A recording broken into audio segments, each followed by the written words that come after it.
We drove 2.5 hours from Bordeaux to Biarritz.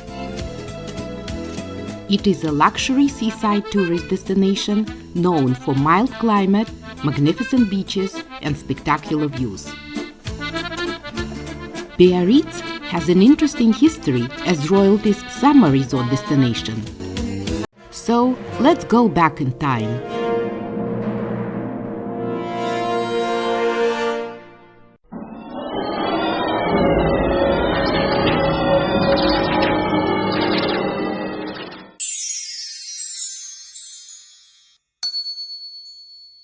It all started with the French Empress Eugénie de Montijo. We'll call her Empress Eugénie.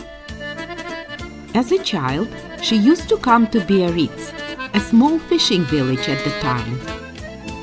She liked to bathe in the sea, thought to have some restorative properties. In 1854, she married Napoleon III and convinced her husband to choose Biarritz for their honeymoon destination. They liked it so much that acquired 14 plots of land equal of 50 acres. Villa Eugénie was built in 1855 and hosted the imperial couple every summer. During this time, Biarritz was connected with Europe by railroad. It was Eugénie who made Biarritz a meeting point for international elite. After her husband's death, Villa Eugénie was sold by the Empress and then converted into Hôtel du Palais, the Palace Hotel. In 1903, it was devastated by fire, but then lavishly rebuilt and enlarged. Today, the hotel is managed by Hyatt, boasts 5 stars, and bears the official distinction of Palace.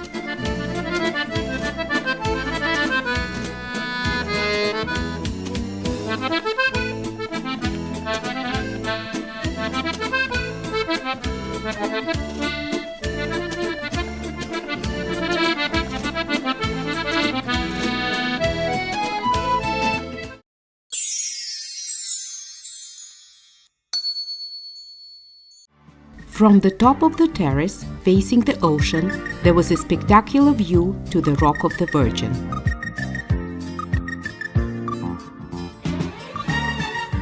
The rock was historically used as a lookout point for whale watching.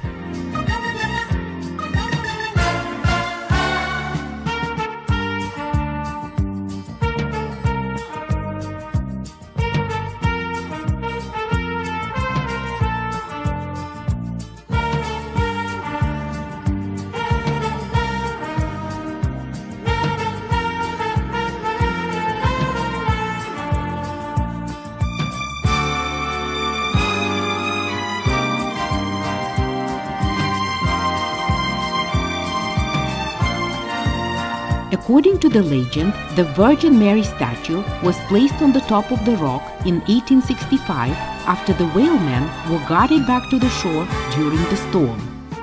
By the order of Napoleon III, the rock was joined with the mainland by a wooden bridge, later replaced by a metal one.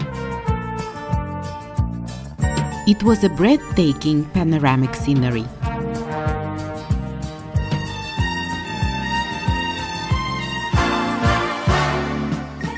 On the way to the Rock of the Virgin, we took some pictures of the incredible rock formations.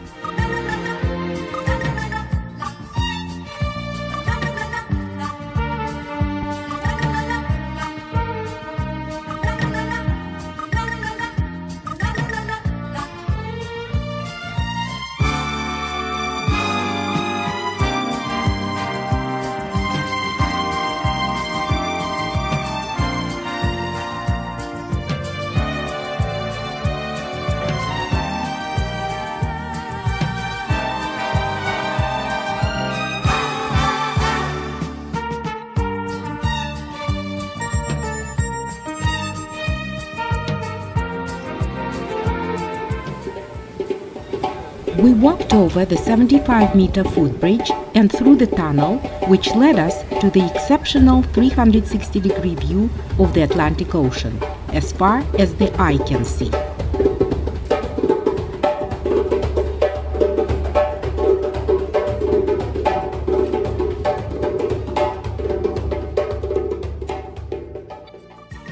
The white statue of the Virgin Mary and the Child on top of the rugged rock is one of the iconic, inseparable images of Biarritz.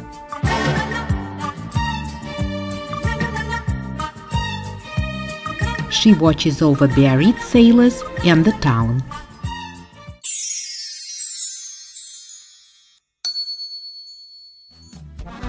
We continued our walk and soon saw an impressive house, which looked like a castle.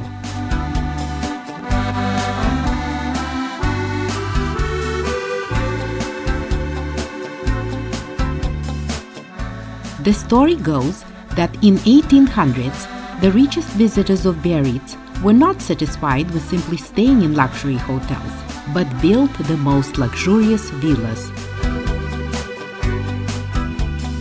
This villa was built in 1880 and named Villa Belza, after the owner's wife.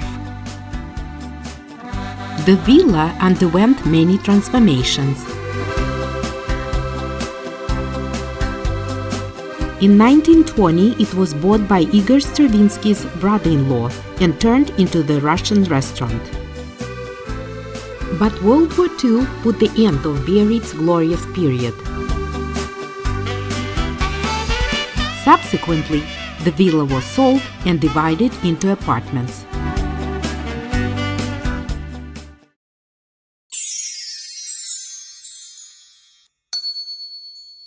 The Church of St. Eugenie was built between 1898–1903. This neo-Gothic church is dedicated to the French people's Empress Eugenie.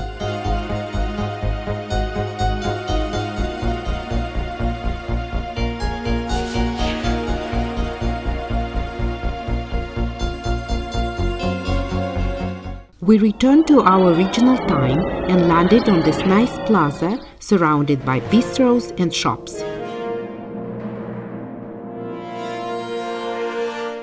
Feeling very hungry, we had a nice lunch next to the church.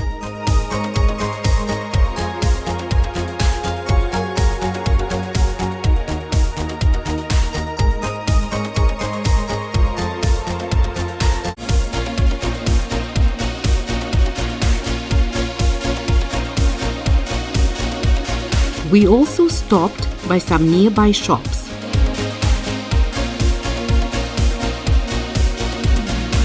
We took long walks along the coastline and enjoyed lush greenery.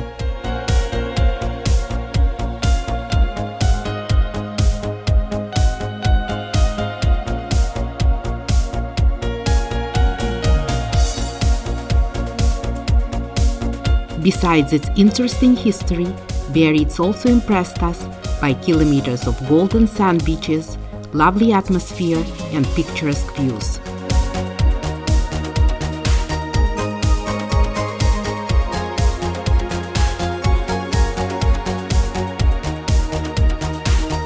There are 6 beaches in Biarritz, but the main one is Grand Plage, the central one. It is a picture postcard beach with 2 kilometers of golden sand, striped tents located in the heart of the city. Also, there were lots of restaurants with sea view terraces.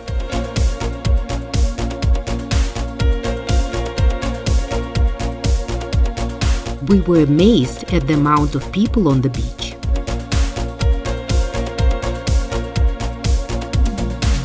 It reminded us of the pictures by a contemporary Spanish artist, Francisco Bartos, where he portrays multiple people using his 3-dimensional technique.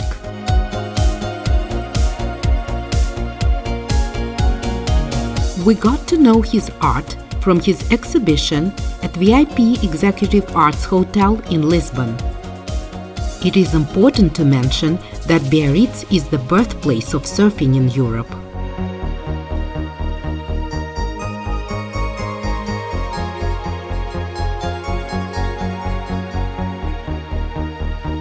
This place has the biggest waves on the French coastline due to underwater topography of the bay. Here, in Biarritz, the French surfer invented a surfboard leash.